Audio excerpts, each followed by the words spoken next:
रेशनचे तांदूळ रात्री भिजत घातले, सकाळी मिक्सरला लावले आणि त्याचं असं पातळ बेटर करून घेतलंय।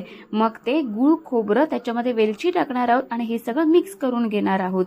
मग एका साईडला भिडं गरम करत ठेवलंय आणि मग कांदा घेणार आहोत आणि कांद्याला तेल लावणार आणि भिड्याला सगळं तेल ते पसरवून घेणार। ह्याचा सुंदर वास पण येतो कांद्याचा आणि एक वेगळीच टेस्ट। मग हा घावना घातलाय आणि तो शिजला की एका साईडला हे गूळ खोबरा वेलचीचं मिश्रण टाकणार आहोत आणि मग परतवून घेणार। दुसऱ्या साईडला पुन्हा कांद्याने तेल लावणार आणि त्याच्यामध्ये हे बेटर टाकणार आणि मग पुन्हा त्याच्यावर गूळ खोबरं टाकणार आहोत आणि असे थरावर थर लावून घेणार आहोत।